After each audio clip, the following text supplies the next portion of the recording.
আবার একটি নতুন ভিডিওতে আপনাদেরকে স্বাগত জানাই।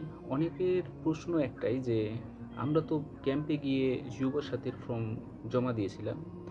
তো আমাদের টাকা কবে দেওয়া হবে এবং কবে পাবো, কিভাবে পাবো, কতদিন পরে পাবো? এই বিভিন্ন ধরনের সংশয় আপনাদের মধ্যে এখন কাজ করছে।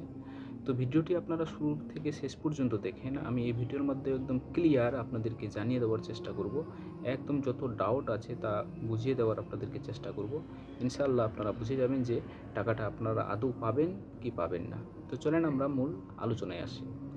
তো শুরু থেকেই আপনাদেরকে জানতে হবে যারা যুবসাথী অফলাইনে জমা করেছিলেন, যাদের অনেকের এখনও পর্যন্ত ফর্ম এন্ট্রি হয়নি। মানে আপনি ক্যাম্পে গিয়ে জমা করেছেন, সে ফর্মটা আপনার ডিজিটালাইজেশন কিন্তু হয়নি। আপনি জমা দিলেই কিন্তু আপনার অ্যাকাউন্টে টাকা আসবে সেটা না, সেটাকে অনলাইনে আপলোড করতে হবে। আপলোড কারা করবে? ডিইওরা, যারা ডাটা এন্ট্রি অপারেটর। তাই তাদের টাকা ঢুকছে না। যারা অফলাইনে করেছিলেন তাদের টাকা ঢুকছে না, আর অনেকের এন্ট্রি হওয়ার পরও টাকা পায়নি।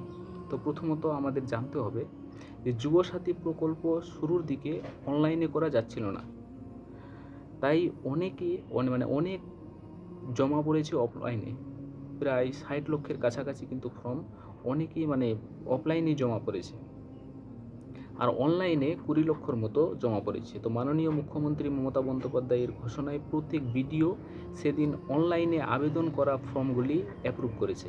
মানে এক কথায় যারা অনলাইনে করেছিলেন তাদের কিন্তু ফর্মগুলি অ্যাপ্রুভ করে দেওয়া হয়েছে, এবং যাদের এখনও কোনো মেসেজ আসেনি তাদের কিন্তু অফলাইনে দিয়েছিলেন, তাদের কাজগুলো ডিজিটালাইজেশনের জন্য সেগুলো ডিওরা আপলোড দিচ্ছে, এবং তারা টাকা ঢুকে গেছে কারো কারো, এবং কারো 2-1 দিন পরের মধ্যে ঢুকবে। এক কথায় আপনার কাগজটাকে এন্ট্রি করে দিলে আপনি টাকাটা পাবেন।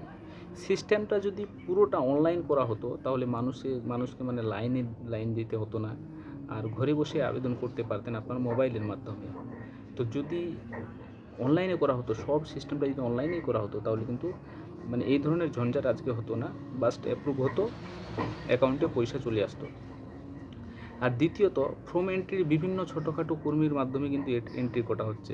ফর্মগুলো যে বর্তমানে এন্ট্রি করা হচ্ছে, ওরকম কোনো বড় হাই কোয়ালিফিকেশন ছেলেপেলে দিয়ে এন্ট্রি করা হচ্ছে না, যারা অনেকেই ভুল করছে অনলাইনে ডিটেলস এন্ট্রি করতে গিয়ে। আর যে কোনো প্রকল্প শুরুর আগে তার ডেভেলপটা পুরোপুরি স্মুথ থাকা দরকার। যখন কোনো প্রকল্প আপনি শুরু করবেন তার ডেভেলপটা কিন্তু প্রথমে স্মুথ থাকা দরকার। আর যুবসাথী প্রকল্পের অ্যাডমিন প্যানেল যেখানে এন্ট্রি হয়েছে, সেখানে ডকুমেন্ট আপলোড করার সময় একটা ডকুমেন্টস আপলোড ক্লিক করলে প্রথমবার রিফ্রেশ হয়ে যাচ্ছে ভাই। আমি যখন একটা অ্যাপ্লিকেশনের সময় যখন একটু ডকুমেন্টস আপলোড করছি, ক্লিক করার পর প্রথমে রিফ্রেশ হয়ে যাচ্ছে, আবার দ্বিতীয়বার আবার আপলোড করতে হচ্ছে। এতে অনেক সময় নষ্ট হচ্ছে। আবার ডকুমেন্টসগুলো ছবি তুলে আপলোড করতে হচ্ছে। আমি কয়েকদিন আগে 10 থেকে 15টা এন্ট্রি করে বুঝতে পারলাম যে বিষয়গুলো খুব জটিল। জটিল বলতে খুব জটিল তো ওরকম না, টাইম লাগছে খুব, অনলাইনে আপলোড করতে। তবে দেরি হলেও সমস্ত বৈধ ফর্ম যারা জমা দিয়েছিল, যদি আপনার সব বৈধ থাকে, ঠিক থাকে, তাহলে সে অনলাইনে অথবা অফলাইনে সবারই টাকা ঢুকে যাবে। যদি না ঢুকে সেটার ক্ষেত্রে অ্যাপিল করার জন্য অপশন দেওয়া হবে, আমরা ইতিমধ্যে জানতে পেরেছি। যদি আপনার কোনো সমস্যা হয়ে থাকে আপনার মোবাইলে এসএমএস আসবে, এবং তার জন্য অ্যাপিল করতে পারবেন আপনি, সেটা কোনো বড় সমস্যা নয়। তবে ইনশাআল্লাহ আপনারা টাকা পেয়ে যাবেন। থ্যাংক ইউ, ধন্যবাদ। ভিডিওটি যদি ভালো লাগে প্লিজ চ্যানেলটাকে সাবস্ক্রাইব করে দিয়ে পাশে থাকার চেষ্টা করবেন।